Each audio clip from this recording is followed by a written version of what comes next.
के दिन थे। कबूतर के बच्चे होने वाले थे। कबूतर ने अपने पेड़ पर ध्यान दिया। उसे लगा कि उसका पेड़ इन बरसातों में टूट जाएगा।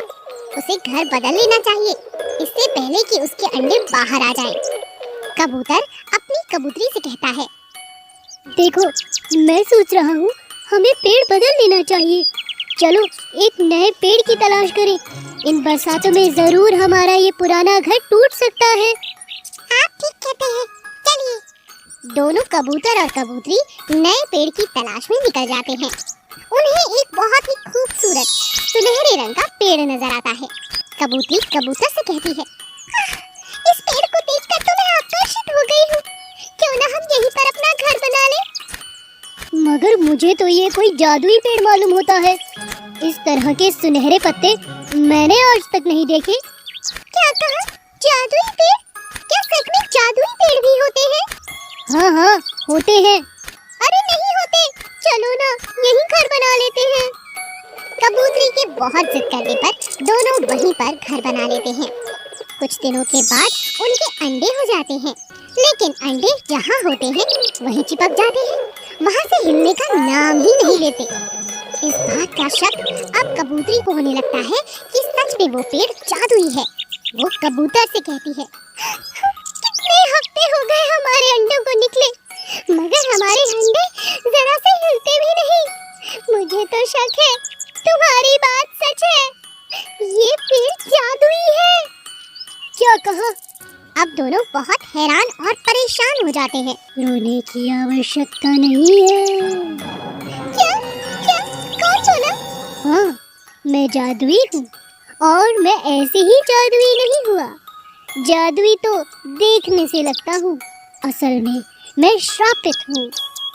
आज तुम दोनों के यहाँ होने से मुझे श्राप से मुक्ति मिली है। तुम्हारे अंडे मुझसे चिपक नहीं गए हैं। ये तो मुझे मेरे इस श्राप से मुक्त कराने में मदद कर रहे हैं। कल सुबह मैं अपनी पुरानी अवस्था में आ जाऊंगा और तुम्हारे अंडों से चूजे निकल आएंगे। सच में? हाँ, मैं तुम दोनों का आभारी हूँ। ठीक है, मुझे आपकी बात पर विश्वास है। कबूतर और कबूतरी पूरी रात सोते नहीं, अगली सुबह का इंतजार करते हैं। और सुबह होते ही पहली किरण पड़ते ही चूजे बाहर आ जाते हैं और पेड़ एकदम हरा भरा हो जाता है। एक दिन जंगल से एक हिरन टहलते टहलते ना जाने किस रास्ते पर भटक गया और किसी दूसरे ही जंगल में जा पहुंचा। वो खुद भी हैरान हो गया कि वो कहाँ आ गया है। चलते चलते उसे रास्ते में एक बारहसिंघा मिला, जो देखते ही समझ गया कि हिरन उस जंगल में नया है। तुम तो इस जंगल के नहीं हो, तुम यहाँ कैसे आए? हाँ भाई, मैं अपने जंगल का रास्ता भटक गया हूँ और वही वापस जाने का रास्ता ढूंढ रहा हूँ। ओह, ऐसी बात है। फिर तो तुम बहुत बड़ी गलती कर रहे हो। इस जंगल में बहुत से जंगली जानवर हैं जो दूसरों को मारकर खा जाते हैं।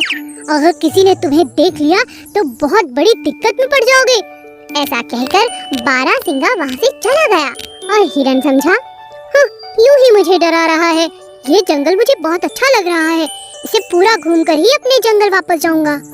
चलते चलते अचानक उसका पैर सोए हुए शेर की पूंछ पर जा पड़ा। शेर ने हिरन को देख लिया और जोर से गुर्राया, तुम्हारी इतनी हिम्मत कि तुम मुझ पर पैर रखो। डर के मारे हिरन की जान सूख चुकी थी। हिरन बड़ी तेजी से दूसरी ओर अपनी जान बचाकर भागने लगा। शेर भी उसके पीछे भागा। हिरन भागते भागते अपने जंगल के रास्ते को पकड़ लेता है, लेकिन शेर की रफ्तार के आगे खुद को नहीं बचा पाता। रास्ते में ही शेर उसे दबोच लेता है और खा जाता है। अब शेर को एक नए जंगल का रास्ता पता चल जाता है। शेर ने देखा कि ये नया जंगल बहुत बड़ा है और यहाँ बहुत से जानवर हैं। उसने आगे जाकर देखा जंगल में इतने सारे हिरन थे।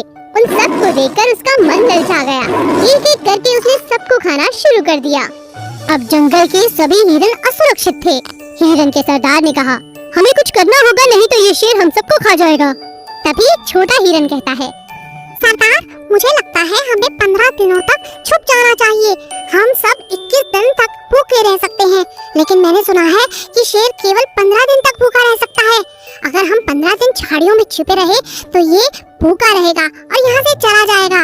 सभी उस बच्चे की बात को मान लेते हैं और 15 दिनों तक झाड़ियों में छुपे रहते हैं। जब 15 दिनों तक शेर को कोई हिरन नहीं मिलता तो वो अपने जंगल वापस लौट जाता है। सभी हिरन उस छोटे नन्हे हिरन की बहुत तारीफ करते हैं। अरे वाह, तुमने हम सबको बचा लिया। तुम्हारी तरकीब बहुत अच्छी थी। इसीलिए कहते हैं समझदार कोई भी हो सकता है, बड़ा भी और छोटा भी। प्याज की खेती। राघव हर साल अपने खेतों में सिर्फ और सिर्फ प्याज की खेती किया करता था। अक्सर वो इस बात का ध्यान रखता था कि बाजार में कौन सी सब्जी की बहुत ज्यादा डिमांड है। अक्सर उसी सब्जी का वो खेती किया करता था। प्याज की हमेशा ही बाजार में अच्छी डिमांड रहती थी, इसीलिए वो ज्यादातर प्याज ही बोता था।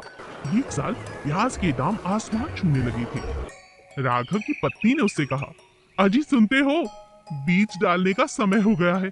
पूरे गांव ने बीज डाल भी दिए और आप अभी तक बाजार से बीज लेकर भी नहीं आए हो। बात क्या है? अरे तुम तो नाराज हो जाती हो। आज वहीं जाने का मेरा प्रोग्राम है। मैं शहर जाकर बीज लेकर आता हूँ और उसी दुकान से लाऊंगा जहाँ से हमेशा से लाता हूँ। मुनाफा तो बिल्कुल निश्चित रूप से होगा। राघव शहर उसी दुकान पर जाता है जहाँ से वो हर साल बीज लेकर आया करता था, लेकिन इस साल वो दुकान बंद थी। आस-पास पूछने के बाद पता चलता है कि अब वो दुकान घाटे में जा रही थी, इसीलिए हमेशा के लिए बंद हो गई। राघव को किसी और दुकानदार और उसके बीज पर बिल्कुल भरोसा नहीं था। राघव खाली हाथ घर लौट आता है। उसकी पत्नी ये सारी बात सुनकर हैरान रह जाती है। ये आपने क्या किया?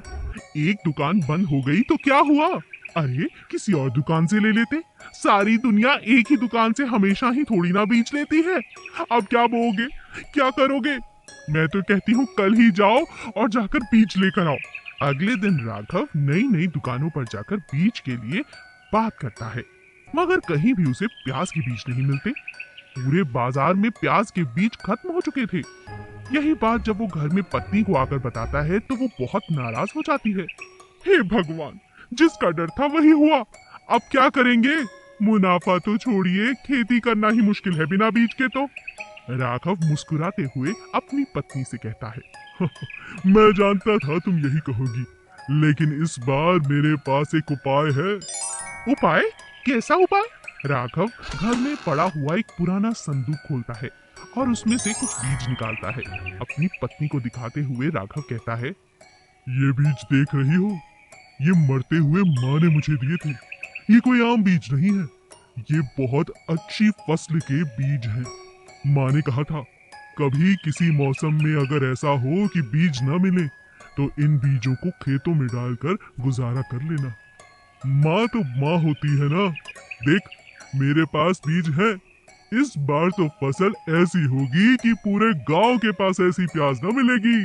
हाँ, ये तो आपने सच में कमाल की बात कर दी। अगले ही दिन राघव अपनी पत्नी के साथ खेतों में बीज डाल देता है। खेतों में बीज डालने के बाद एक अजीब चीज होती है।